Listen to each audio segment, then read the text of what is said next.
Tidak ada sejarahnya Rasulullah dan para sahabat menegakkan Islam itu dengan menghancurkan gereja atau menghancurkan tempat ibadah agama lain. Itu tidak pernah. Yang kedua, membunuh dengan serampangan. Dalam jihad tidak ada membunuh serampangan.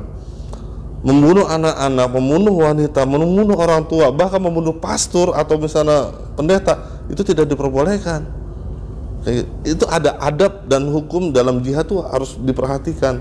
Kalau tidak memenuhi adab dan hukum jihad, jihadnya nggak akan diterima, Bang. Oke. Sangat menarik ini, Saya mohon tolong ya ikuti coretan Lukman. Coretan Lukman, semua jadi obrolan.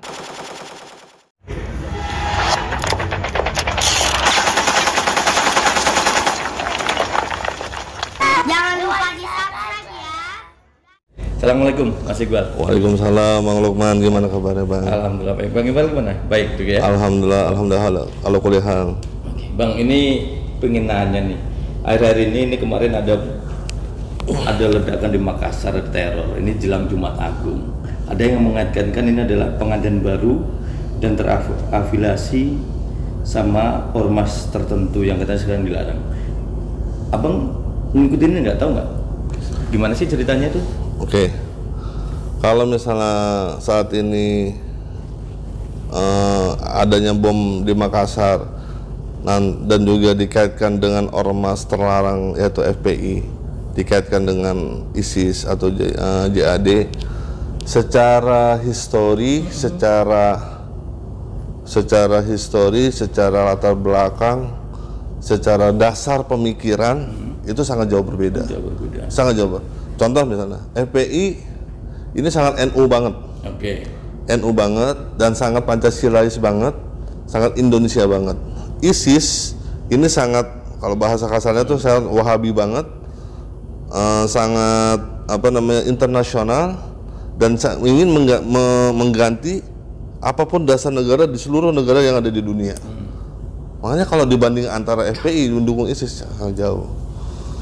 Itu satu. Yang kedua, kalau saya membaca bukunya atau disertasinya doktornya Habib Rizik Syihab, beliau mengatakan bahwa Pancasila itu adalah buah dari pemikiran ulama-ulama yang berjuang untuk penegakan negara Republik Indonesia. Jadi Pancasila ini sangat sesuai dengan syariat Islam.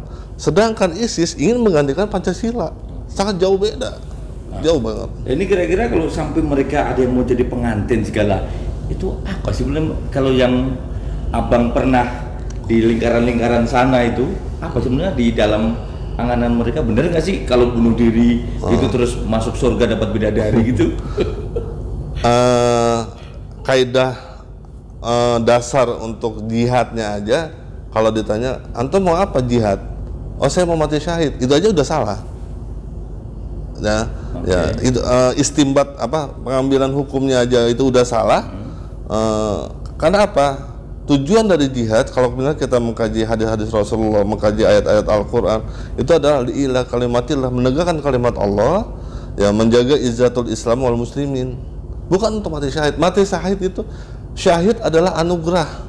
Belum tentu orang yang perang, yang berjihad dikarunia sama Allah syahid, belum tentu. Banyak teman-teman saya di anak-anak alumni Afgan, alumni Moro, alumni Bosnia yang meninggalnya tuh karena sakit, karena di ranjang, di tempat tidur, karena tabrakan, banyak. Jadi bukan hanya tujuan kita perang. Dulu saya pernah perang di Ambon, di Poso, di Moro, segala macam. Ini kita bukan hanya untuk menegakkan bukan ingin mati syahid. Itu syahid itu adalah suatu hadiah dari Allah, dan itu syahid itu adalah pilihan yang Allah pilih. Nggak semua orang yang berjuang itu pasti mati syahid, belum tentu. Apalagi ini mau jadi pengantin, jadi bom bunuh diri, itu udah salah kaprah. Tidak ada namanya di dalam jihad, mau dibawa buku sejarah manapun, sirah Islamiyah, kalau misalnya dalam menegakkan Islam itu dengan mengebom gereja, menghancurkan vihara, tempat-tempat ibadah agama lain, tidak pernah ada. Bahkan ditores sama tinta emas sejarah bahwa tatkala Islam berkuasa, yang namanya gereja itu bukannya dihancurkan, malah dibangun. Itu luar biasa. Makanya tatkala dulu Nurdin M. Top awal-awal pas masuk ke Indonesia dari Malaysia menawarkan kepada kami para alumni Afgan, para alumni Moro, para alumni Bosnia untuk ikut pemahaman atau gerakan mereka. Saya yang paling pertama yang untuk menolak. Kenapa? Pertama, tidak ada sejarahnya Rasulullah dan para sahabat menegakkan Islam itu dengan menghancurkan gereja atau menghancurkan tempat ibadah agama lain. Itu tidak pernah. Yang kedua, membunuh dengan serampangan. Dalam jihad tidak ada membunuh serampangan. Membunuh anak-anak, membunuh wanita, membunuh orang tua, bahkan membunuh pastor atau misalnya pendeta, itu tidak diperbolehkan. Itu ada adab dan hukum dalam jihad tuh harus diperhatikan.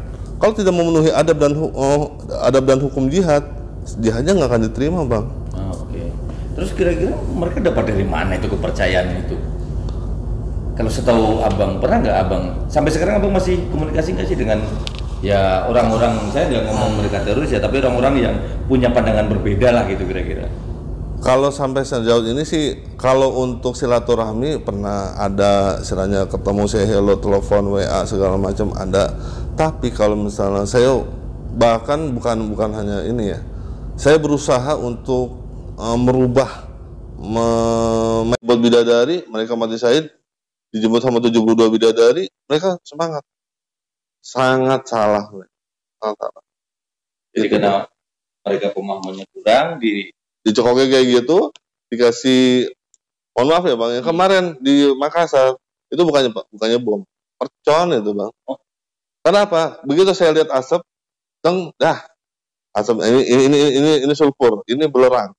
Karena saya pernah belajar merakit seperti itu, saya tahu, oh begitu dari efek ledakan aja, ini belerang, ini low explosive, low.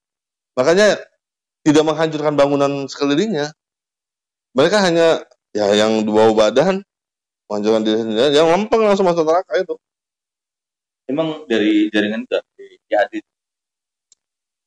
saat ini yang pemahaman seperti itu dari JAD, Jamaah Ansarud Daulah, JAT itu 90%-nya mendukung ISIS. Yang tidak mendukung ISIS mereka membentuk yang namanya JAS, Jamaah Ansarud Syariah. Dari situ juga anak-anak MIT, Mujahidin Indonesia Timur juga memproklamasikan bahwa mereka mendukung ISIS. Kayak gitu. Pemikiran maaf, tapi kalau FPI